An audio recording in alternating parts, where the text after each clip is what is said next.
Es la sexta conferencia de un programa de conferencias que estamos realizando y auspiciando el Colegio de Abogados y Abogadas de Puerto Rico, junto a la fundación que yo presido, la Fundación Saludables Puerto Rico. Tenemos ante nosotros el conferenciante, el doctor Nicolás Chichisola. Es un doctor argentino que ha sido coordinador del programa de rehabilitación cardiovascular y prevención secundaria en la ciudad de Rosario, Argentina. Él es un médico cardiólogo argentino joven, tiene 41 años, ejerce en Rosario, provincia de Santa Fe, y compagina su actividad en la sanidad pública con la iniciativa privada. Tiene experiencia como instructor de residentes y obtuvo su título de medicina con honores. Además, se ha formado en los hospitales Vall d'Hebron de Barcelona, España, y Loma Linda de California, Estados Unidos. A su juicio, y cito aquí, debemos actualizarnos constantemente, pero conviene ser selectivos. El título de la conferencia de hoy es Prevención de Enfermedades Cardiovasculares. Los dejo ahora con el doctor Nicolás Chichisola. Muchas gracias. Doctor.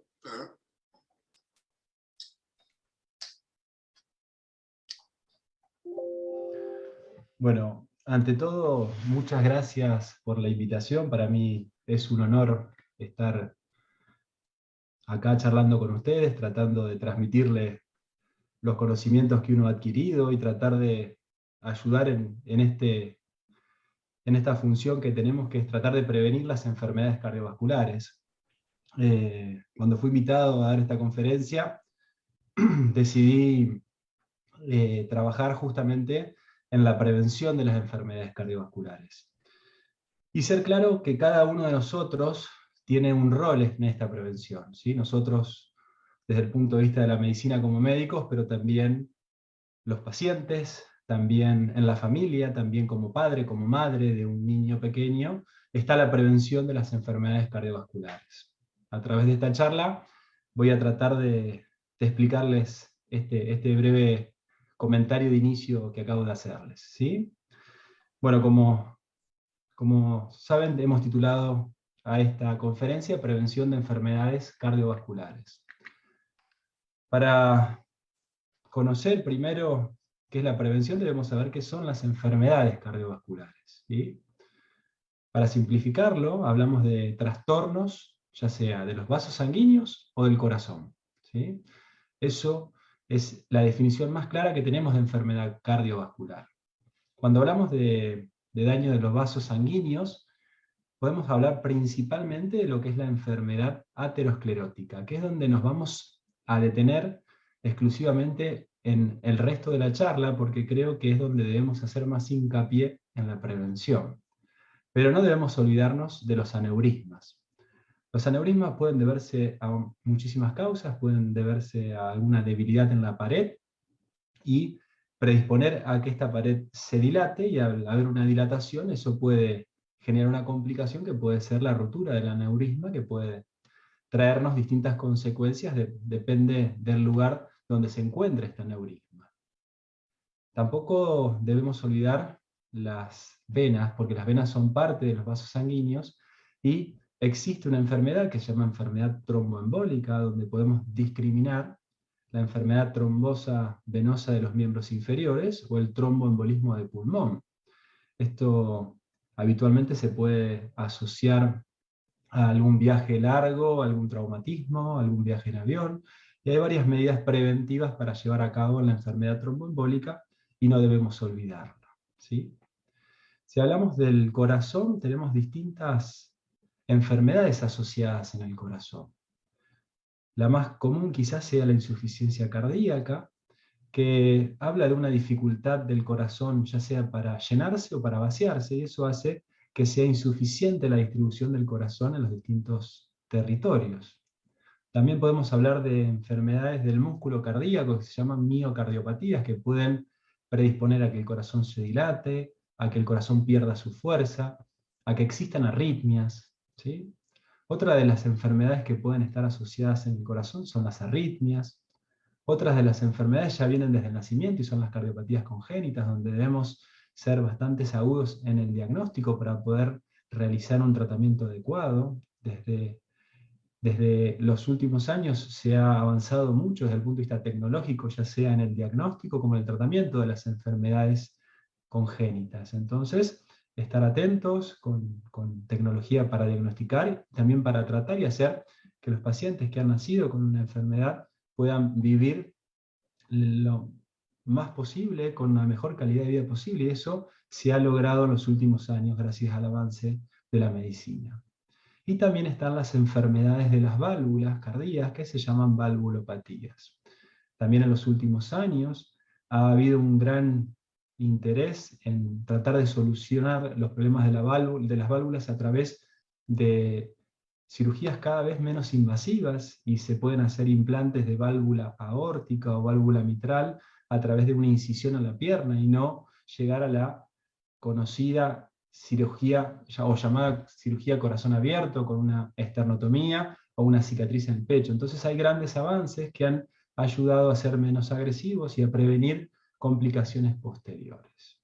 Pero, como les dije anteriormente, en este caso yo me voy a dirigir exclusivamente a la enfermedad aterosclerótica, porque ahí es donde el rol de la prevención es muy importante y podemos lograr un gran avance a futuro si hacemos las cosas bien. Aquí les muestro una imagen en la cual se ve lo que es la progresión de la enfermedad aterosclerótica y cómo va creciendo en el tiempo, ¿sí? Fíjense en el gráfico que ya en el primer y segundo decenio de vida, por eso los niños y los adolescentes no están exentos a la prevención de la enfermedad cardiovascular, se empiezan a formar lo que se llama la estría grasa, que es una línea de grasa que con el futuro, si uno persiste con factores de riesgo o Perdone, hábitos... perdone, Sí, doctor. No está pasando la gráfica. Debe si ¿cómo? puede regarla así, eh, porque estábamos Ahí, todavía viendo la primera. ahí pasó la gráfica. Sí, Ahí, pasó. también la puede poner completa, como usted quiera, Ahí pero la puse. ya la gráfica pasó. Ahí pasó, perfecto. Perdonen por eso. Bueno, como les estaba explicando, aquí en el gráfico se puede ver que en la segunda década de vida ya empezamos a enfermar las arterias y es donde la prevención o promoción de la salud tiene un rol protagónico, ¿sí? Ahí se empieza a formar... Perdone de nuevo, doctor. Estamos viendo Sí, solamente la primera slide. Ahora estamos en la enfermedad aterosclerótica. Y se pasó de nuevo a la primera página. No sé por qué. yo la puse de nuevo porque pensé que no pasaba. ¿Ahí está pasando? Sí, pasó a la de enfermedad aterosclerótica. Ahora estamos viendo la primera. ¿Ahí? Sí. ¿Ahí ven el mouse que se mueve bien? No. ¿No? Ahí, Eh, ahí pueden ver. si le da double clic para mostrar solamente la diapositiva, pues yo creo que la puede pasar entonces fácilmente. Ahí se está viendo la aterosclerótica. Ahora, ¿Ahí lo ven bien? sí. Bueno. Como les decía, la enfermedad aterosclerótica comienza entre la primera y segunda decenio de vida, en el cual la acumulación de la grasa empieza progresivamente hasta que con el tiempo va formando lo que es conocido como placa de aterosclerosis o placa fibroadiposa, ¿sí? Uno anteriormente escuchaba la palabra aterosclerosis y lo relacionaba solamente con enfermedad cerebral vascular, y en realidad la enfermedad aterosclerótica es una enfermedad que es sistémica, de todas las arterias, de todo el organismo, ¿sí? Esa placa, que con el tiempo y la exposición a los factores predisponentes va creciendo, llega a un punto en el cual puede sufrir lo que se llama erosión o ruptura o fisura y exponer el contenido graso de esta placa y hacer que haya un contacto de este contenido graso con los elementos circulantes de la sangre y se genere una obstrucción aguda que puede ser una trombosis, y eso generar algún trastorno circulatorio agudo, ¿sí? Entonces, es importante conocer que la enfermedad aterosclerótica comienza temprano en la vida de la gente y nuestra acción preventiva ahí tiene un rol fundamental, ¿sí? Ahí pasó la gráfica. No, tiene que marcarla con el 4, o con el pointer, ahora. Muy bien. Ahí pasó la gráfica. A través Sí, de esta gráfica, justamente lo que estoy tratando de demostrar es que la enfermedad aterosclerótica es sistémica, que afecta a todas las arterias del organismo, ¿sí? Lo más conocido que nosotros solemos escuchar es la enfermedad arterial coronaria. Si esa placa de aterosclerosis genera una obstrucción en las arterias coronarias, se puede generar o un infarto de miocardio o una angina de pecho. Si esa aterosclerosis está ubicada en las carótidas, podemos tener lo que llamamos enfermedad cerebrovascular o accidente cerebrovascular. Pero también esta enfermedad aterosclerótica puede estar presente en los miembros inferiores y generar la obstrucción de los miembros inferiores y generar lo que se llama claudicación intermitente o dolor al caminar, que limita a los pacientes. También puede afectar la aorta abdominal y generar aneurismas de aorta abdominal. Puede enfermar las arterias renales y generar insuficiencia renal, o a su vez también puede enfermar las arterias de los miembros superiores. A través de esta gráfica lo que uno quiere plantear es que es sistémica y que afecta a todo el organismo. En lo referente a lo que es la enfermedad cardiovascular, remarcar la importancia de las mismas. ¿Por qué uno pone el punto ahí? Porque es la principal causa de muerte, sobre todo en el mundo desarrollado, pero en el mundo general también. 1/3 de las muertes se deben a enfermedad cardiovascular. Cuando hablamos de muertes a nivel mundial anualmente, estamos hablando de 18 millones de personas que mueren por enfermedad cardiovascular. Es realmente una pandemia, ¿sí? En lo que lleva del COVID, estamos rondando los 6 millones de 6 millones de muertes, y esto ocurre anualmente. Entonces, también es una pandemia a la cual deberíamos darle muchísima importancia, ¿sí?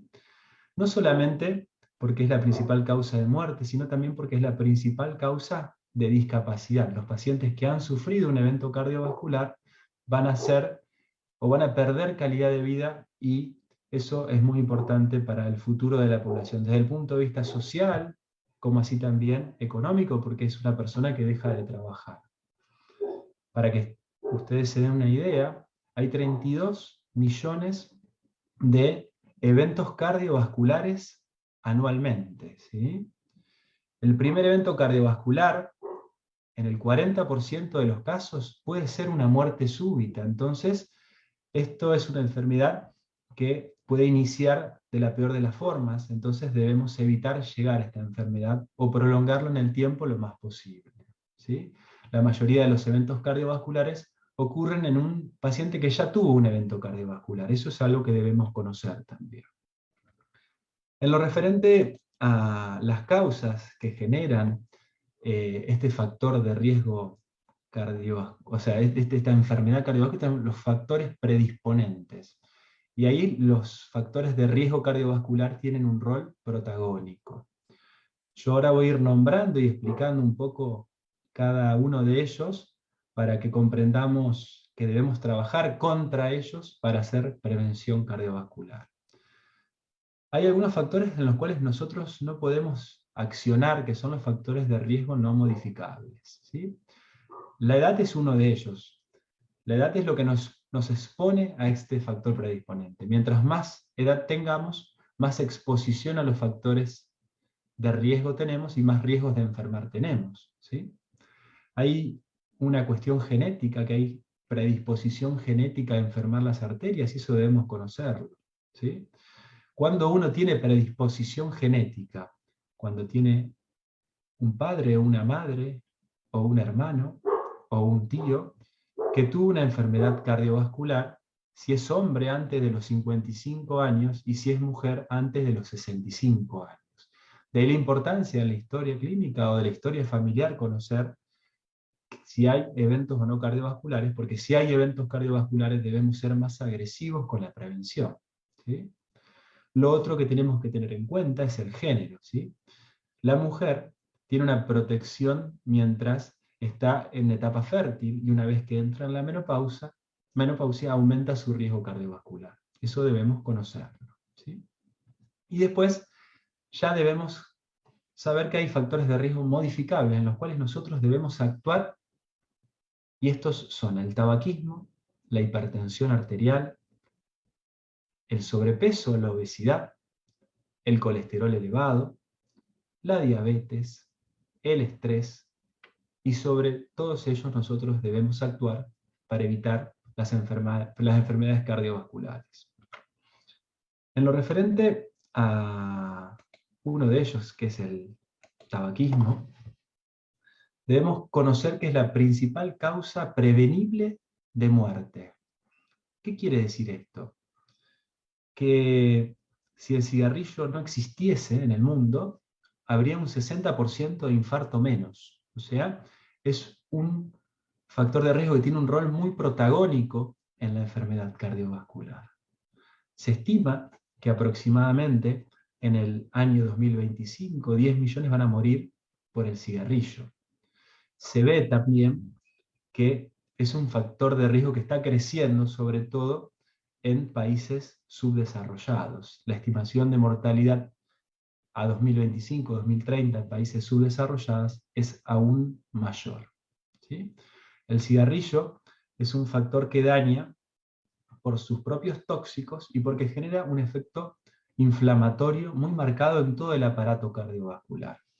Debemos saber que mientras más cigarrillos fumamos, más riesgo tenemos. Este riesgo es exponencial, se va multiplicando.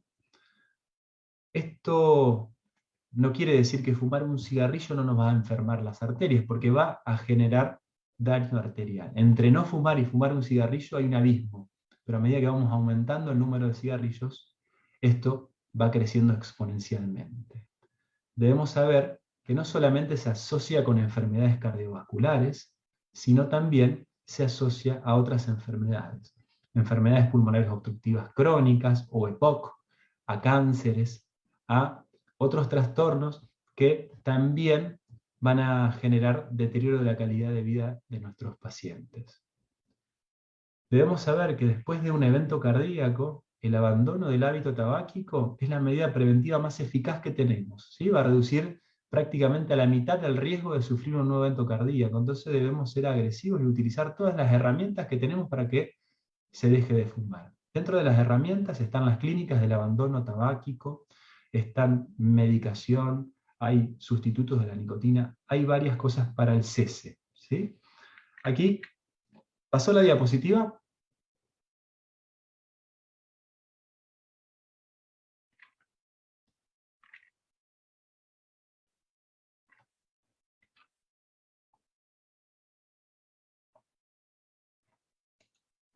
Bueno, Ahora muy se bien. está moviendo.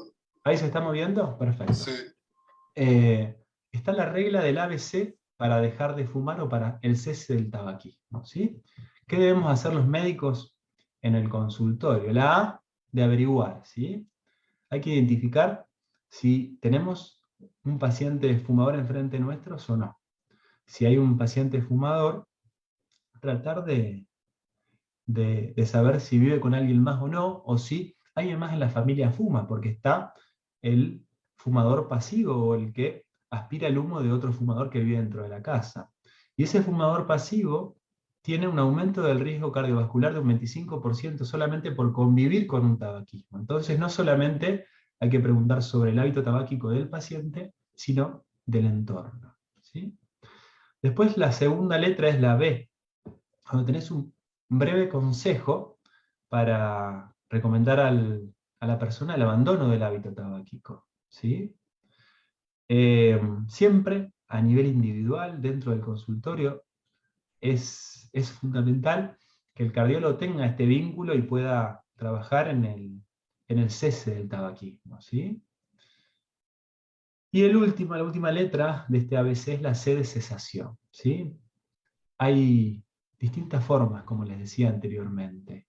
Podemos guiar, ayudar al paciente para que abandone el hábito tabáquico y debemos conocer que es la medida preventiva más eficaz. Y debemos luchar continuamente, sobre todo en el inicio del tabaquismo, con los adolescentes, con los jóvenes, para que no vean al cigarrillo como una posibilidad y trabajar en la prevención de la salud en ese punto. ¿Ahí pasó la diapositiva, Rafael?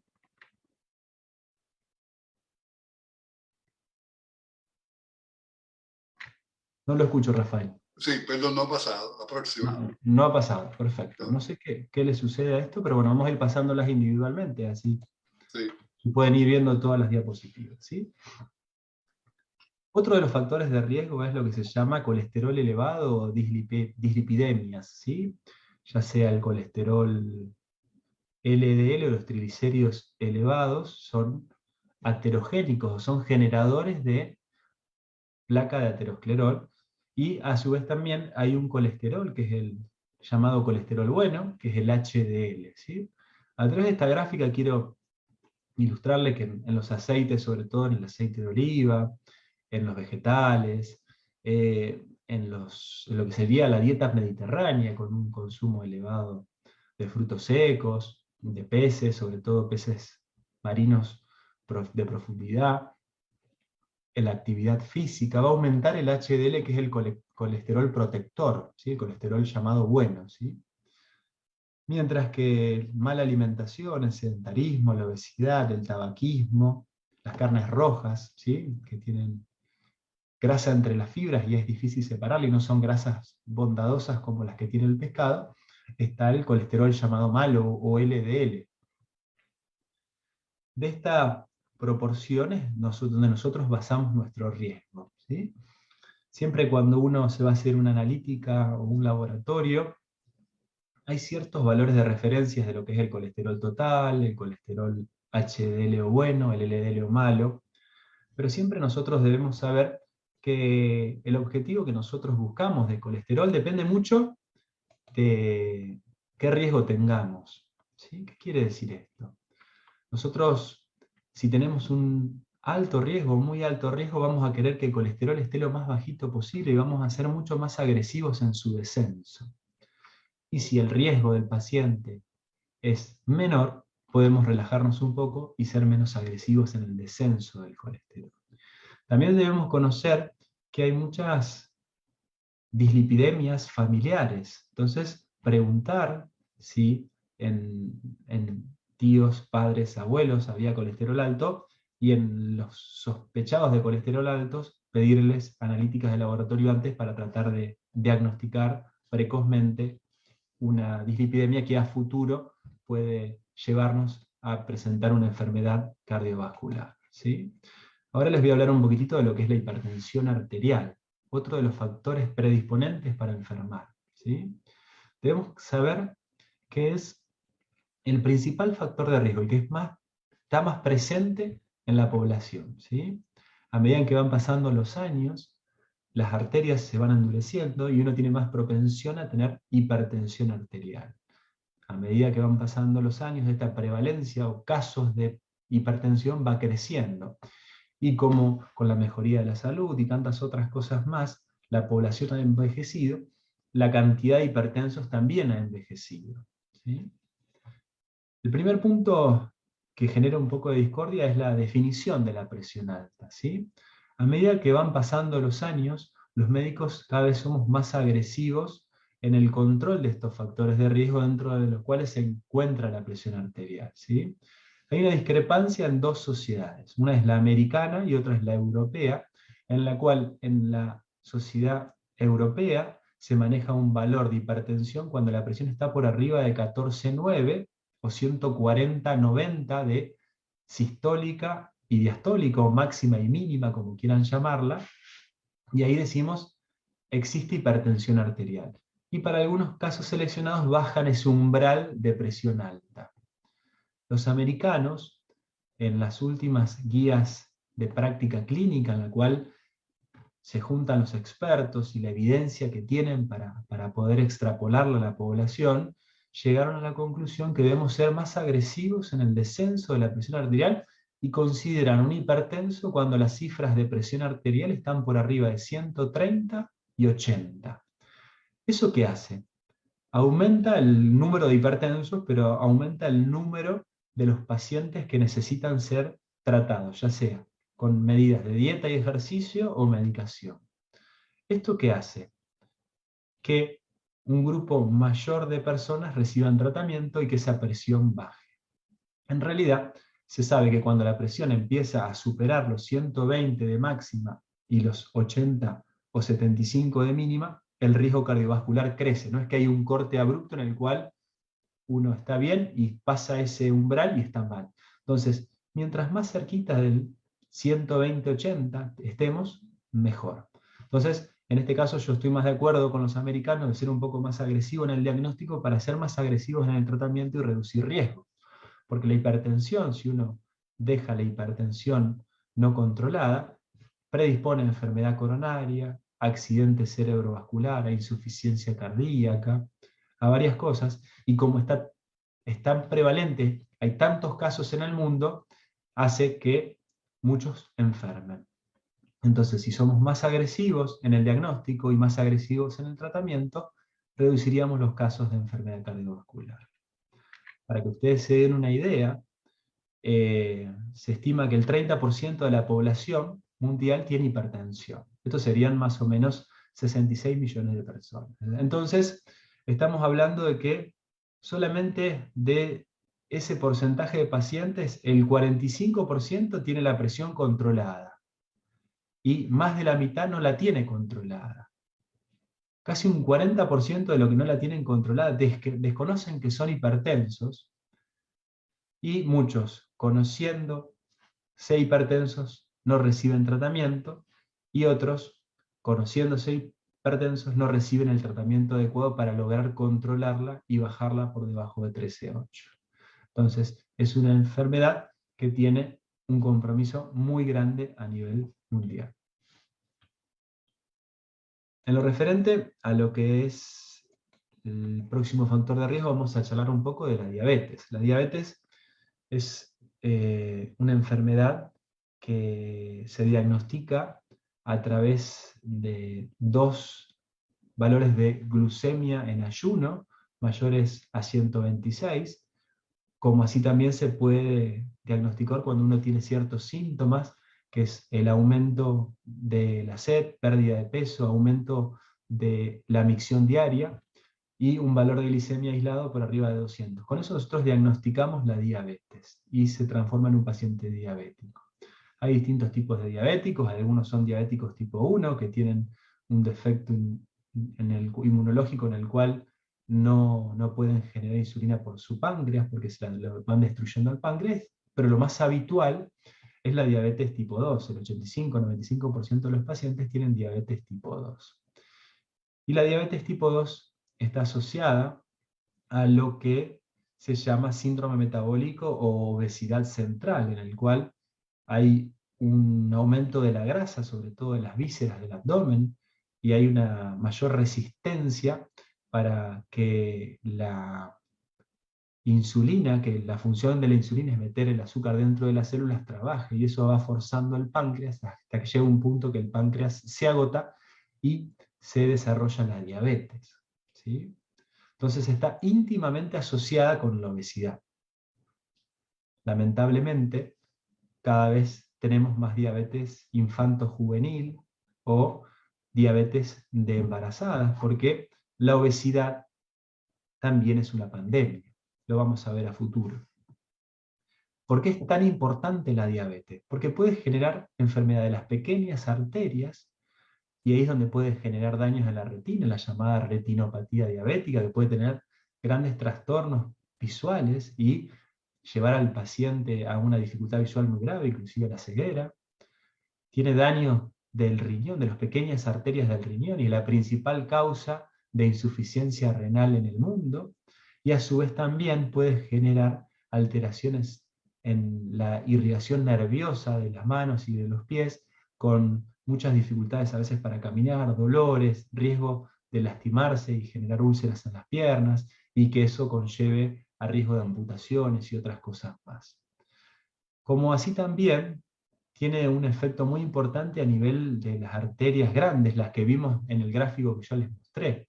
¿Y qué termina haciendo? Para simplificar, duplicar el riesgo de enfermedad cardiovascular en el hombre y cuadruplicar el riesgo de enfermedad cardiovascular en la mujer. Entonces debemos estar atentos a su diagnóstico, como así también a su posible tratamiento. ¿Bien? Cuando uno habla de que la diabetes y la obesidad van de la mano, este gráfico trata de explicar eso, ¿sí? Están creciendo la obesidad, no solamente infanto-juvenil, sino también en adultos, y eso se asocia a un riesgo de ser diabético mucho mayor, ¿sí? Para que ustedes se den una idea, en una estimación de desarrollo de diabetes a nivel mundial, se estima que todo lo amarillo es el 2021, ¿sí? Que de 537 millones de diabéticos en el mundo se llega a 784 millones de diabéticos, prácticamente un incremento del 50%, ¿sí? Sobre todo, esto sucede en todos los países de bajo desarrollo, en el cual la lucha contra la obesidad es menor, ¿sí? Sobre todo un aumento del 129% en África, prácticamente en Oriente Medio un 86%, y también en el sudeste asiático el 70%, y en América Central y del Sur, que es lo que nos interesa a nosotros en este caso, del 53%. Esto tiene que ver con el aumento de la obesidad en el mundo. Cuando hablamos de obesidad, yo quiero que les quede claro que tenemos distintas formas de diagnosticarla, la obesidad. Alguna ya conocida por ustedes puede ser lo que se llama el índice de masa corporal, en el cual se coloca el peso en kilos, y eso se lo divide por las estaturas en metros cuadrados, ¿sí? En el cual, de acuerdo al resultado que nos dé el índice de masa corporal, podemos colocar un sujeto en un índice de masa corporal normal, cuando está entre 18 y 25. Entre 25 y 30 vamos a hablar de un sobrepeso, entre 30 y 35 una obesidad grado 1, 35 y 40 una obesidad grado 2, y más de 40 una obesidad mórbida o obesidad grado 3. Pero también nos tenemos que acordar de que tenemos una forma de medir la cintura a través de una técnica muy simple, que es colocar un metro a una situación equidistante de la última costilla y del hueso que tenemos en la cadera, o en la línea misma del ombligo, y medir la cintura. Cuando nosotros tenemos una cintura que mide más de 94 centímetros en la cintura, ya este riesgo está aumentado, ¿sí? Porque aumenta la grasa abdominal y tenemos lo que se llama un sobrepeso abdominal, y cuando los hombres esto mide más de 102, tenemos una obesidad central, y esto es predisponente de otros factores de riesgo, ¿sí? La mujer, las medidas son menores, hablamos de un riesgo elevado cuando está por arriba de 80, y cuando es mayor a 88, un riesgo muy elevado, ¿sí? Entonces, a través de dos simples métodos uno puede conocer su estado nutricional, y de acuerdo a eso el accionar, ¿sí? La obesidad genera enfermedad por sí sola, ¿sí? Porque predispone a riesgo cardiovascular, pero también se asocia a otras enfermedades. Hay mayor riesgo de colesterol elevado, mayor riesgo de presión elevada, de diabetes sobre todo, ¿sí? Entonces es muy importante conocer el índice de masa corporal, el perímetro de cintura de nuestros pacientes y de uno mismo, para poder tratar de reducir el riesgo que se asocia. Es muy importante también ver a nuestros niños y a nuestros adolescentes, que tienen hábitos cada vez más sedentarios, que tienen hábitos de alimentación menos adecuados, Y esto conlleva obesidad, conlleva diabetes, conlleva enfermedad cardiovascular. Entonces tenemos que estar atentos a los niños y adolescentes que van a ser futuros enfermos si no trabajamos sobre la obesidad y la actividad física. ¿Sí? Para que ustedes se den una idea de la importancia mundial de la obesidad, estamos hablando que más o menos el 30% de las personas son obesas. ¿Sí? Estamos hablando de 2.000 millones de personas afectadas en el mundo. Se le atribuyen 4 millones de muertes anuales. Y esto es lo preocupante, que desde 1975, por cambios de hábito, por simplicidad en movimientos, por acceso a comida chatarra, se ha triplicado en poco tiempo, y esto va creciendo a futuro, y eso conlleva mucho riesgo. Otro de los factores de riesgo que nosotros tenemos es el sedentarismo, ¿sí? La Organización Mundial de la Salud define una persona sedentaria cuando realiza menos de 90 minutos semanales de actividad física. Se estima que el 60% de la población es sedentaria. Entonces debemos actuar para que haya, a nivel de promoción de salud, mayor tendencia a realizar actividad física, ya sea dentro de escuelas, en universidades, en centros recreativos a nivel municipal, provincial, en distintos lugares, como para poder lograr que la actividad física esté al alcance y que conozcamos los beneficios de la misma. ¿Sí?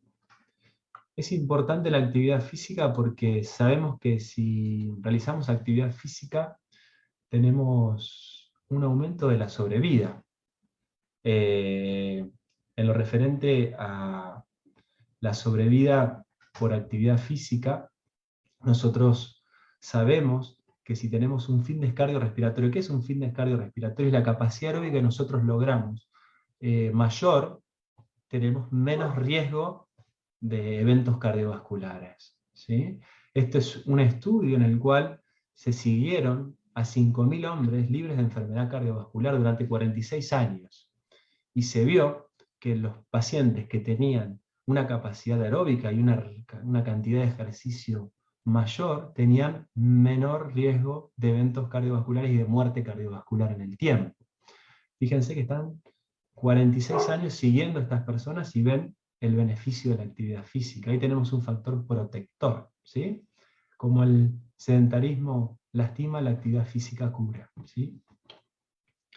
En lo referente a lo que es el factor de riesgo psicosocial, por ahí algo no tan fácil de medir, pero sí muy frecuente cotidianamente, exacerbado por cuestiones más que conocidas con el COVID, con el encierro, con los temores, se ha desencadenado un nivel de ansiedad y de angustia muy marcado en la población, y eso predispone a enfermar. ¿Sí? Está demostrado que tanto la ansiedad, la angustia, la depresión predispone a las enfermedades cardiovasculares, como así también personas que han sufrido eventos cardiovasculares y sufren de trastornos de ansiedad o sufren de depresión, tienen menos chances de recibir el tratamiento adecuado o de mantener el tratamiento adecuado con peor calidad de vida. Entonces no debemos dejarlo de lado y debemos trabajar en los factores psicosociales también.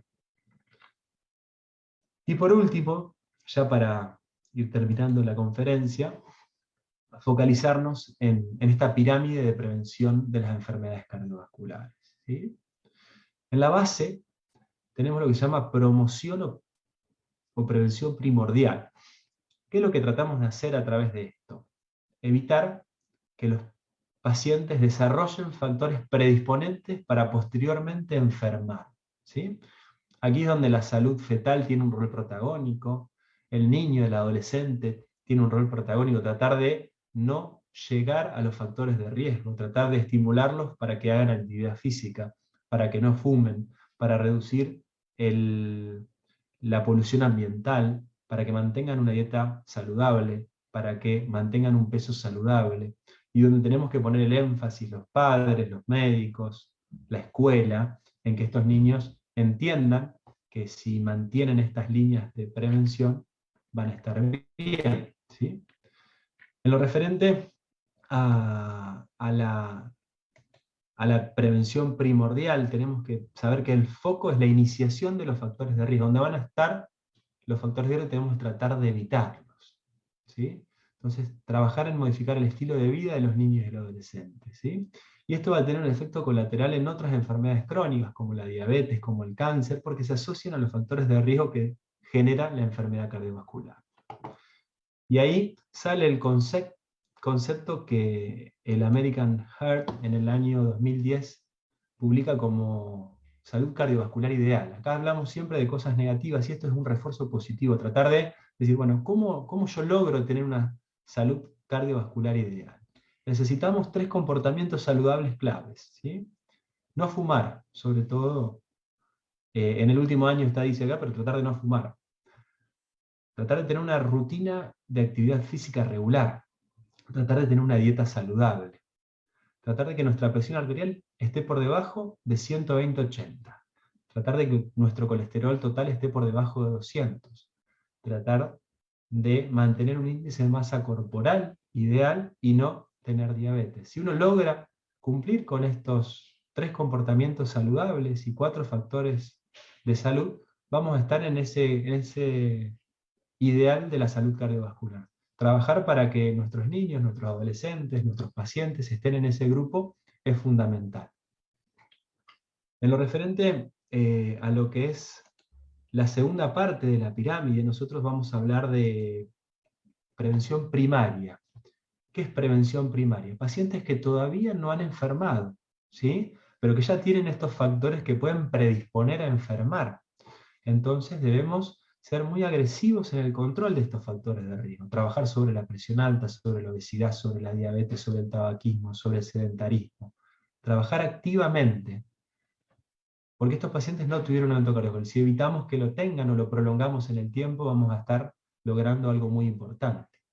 Aquí está una herramienta que puede ayudar, que se llama estratificación de riesgo. Hay distintos estratificadores de riesgo en los cuales estos scores de riesgo uno pone su edad, su colesterol, su presión arterial, si fuma, si no fuma, si recibe medicación o no, y es una estimación de riesgo a 10 años de sufrir un evento cardíaco o una muerte cardiovascular, y de acuerdo a esa escala de riesgo, cuán agresivo debemos ser en el control de esos factores de riesgo. Para la población europea está lo que se llama el SCORE, para la población americana está el estudio Framingham, que nos permite estimar el riesgo de nuestros pacientes, poder seleccionar específicamente en un paciente qué riesgo tiene y actuar en consecuencias. Pero es importante que trabajemos en todos los factores de riesgo en este grupo de trabajo. Y por último, en la punta de la pirámide, tenemos lo que se llama ya la prevención secundaria o terciaria. Son pacientes que ya han tenido un evento cardiovascular, 1 o 2, y estamos tratando de evitar que vuelva a suceder lo mismo, ¿sí? Aquí es donde tiene un rol muy importante la rehabilitación cardíaca y la prevención secundaria, que es donde yo trabajo cotidianamente, que son todos pacientes que sufrieron eventos cardiovasculares y estamos tratando de evitar que sufran un nuevo evento cardiovascular y que mejoren su calidad de vida. Eso lo hacemos nosotros en un gimnasio de rehabilitación, en el cual tenemos un enfoque multifacético, en el cual hay un médico cardiólogo para supervisar el ejercicio, hay nutricionistas que nos ayudan a mejorar los hábitos de alimentación, hay psicólogos con los cuales trabajamos la ansiedad, la angustia, o sea, son equipos de trabajo en los cuales lo que tratamos de hacer es reducir el riesgo de nuevos eventos cardíacos. Estamos llegando tarde, pero estamos tratando de que no repita o no sea recurrente este riesgo cardiovascular. Y ahí es donde nosotros debemos ser más agresivos aún que anteriormente en el control de los factores de riesgo. Debemos por ahí asociar más medicaciones para bajar más la presión, para bajar más el colesterol y trabajar firme en lo que es la alimentación y en el descenso del peso. Bueno, eso es todo. Espero haber sido claro y disculpen por el tema de las diapositivas. Estoy más que abierto y dispuesto para recibir preguntas. Muchas gracias, doctor. La presentación ha sido excelente. hay unas cuantas preguntas que déjeme ver si puedo hacérselas una a una y usted pues la, la, la aborda y nos deja saber cuál es su opinión. Perfecto. Una pregunta es cómo descubrir qué pruebas hay, cómo descubrir que cuán cerrado está cierta arteria del corazón para entonces saber si hay la posibilidad de un ataque en el futuro reciente, Dios, en un Bien. futuro cercano. Tenemos que saber que a veces uno tiene lo que se llama una aterosclerosis subclínica. ¿Qué quiere decir? Que tiene alguna placa de colesterol que todavía no sufrió ninguna complicación. Entonces, a veces lo que uno puede hacer para poder estratificar el riesgo es ver cómo están las arterias. Hay distintas formas de ver las arterias, algunas son agresivas y otras no son agresivas o invasivas para el paciente. Una forma, por ejemplo, es poder hacer un Doppler de las carótidas, ¿sí? Si uno hace un estudio, una ecografía Doppler de las carótidas, puede ver si hay alguna placa de aterosclerosis en las carótidas y a través de esa placa estimar el riesgo. También, en ciertos casos, se puede hacer lo que se llama una tomografía multi-slice coronaria para ver el score de calcio, si hay calcio en las arterias o si hay una placa de aterosclerosis. Es a veces difícil saber cuáles placas pueden llegar a ser vulnerables o capaces de accidentarse y generar un evento cardiovascular. Por eso es importante hacer lo que se llama una estratificación del riesgo del paciente. ¿Qué quiere decir esto? Hay un paciente que tiene distintos factores de riesgo. Cuando hay alguna cuestión inconclusa que uno no puede catalogar bien el riesgo, ahí sí se justifica avanzar y decir, bueno, vamos a ver las arterias para ver cuán agresivos somos en el descenso de los factores de riesgo. Con el paso de los años hemos sido cada vez más agresivos en el descenso de los factores de riesgo para reducir el riesgo de enfermar. Eh, una otra pregunta es, ¿hay alguna forma natural de poder reducir o eliminar las placas que se están formando en las arterias? Sí, la realidad es que hay distintas formas de lograr la reducción de la placa, ¿sí? La alimentación es clave, por ejemplo, ¿sí? Con una alimentación adecuada uno puede reducir el colesterol y reducir la placa, como así también la actividad física. Esas son las dos medidas naturales en las cuales tenemos un rol muy importante. Dentro de lo que es la alimentación, siempre se pone como ejemplo la dieta mediterránea, ¿sí? Que es la dieta más saludable, en la cual está el aceite de oliva, los frutos secos, el pescado, se evitan las harinas, se evitan las azúcares, se evita consumir carnes rojas. Como les decía, las carnes rojas suelen tener las fibras grasas entre las fibras musculares y no se pueden separar, y las grasas de las carnes rojas no son buenas, a diferencia de las grasas de las carnes de peces, sobre todo de profundidad, que son buenas. Entonces, ahí está el omega. O sea, a través de una dieta muy agresiva se puede reducir la placa. Okay. Y a través de una dieta también, ¿sí? Eh, he oído del uso de enzimas para varias cosas. Por ejemplo, he oído que el natoquinase hace el mismo rol de la aspirina para controlar la formación de coágulos en la sangre. Y otra enzima que he oído, dos otras enzimas de las cuales he oído es serraptase y lumboquinase. ¿Usted ha oído de esas enzimas y de su rol?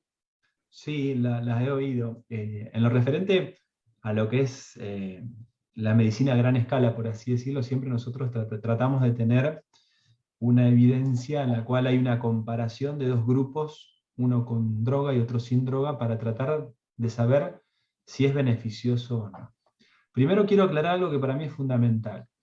Hay mucha propaganda de que la aspirineta va a prevenir un infarto, va a prevenir un accidente cerebrovascular, y no es tan real. La aspirineta no está exenta de riesgo, porque a veces uno toma la aspirineta pensando de que le va a hacer bien, y a veces la aspirineta está asociada a sangrado digestivo y eso puede ser una complicación grave.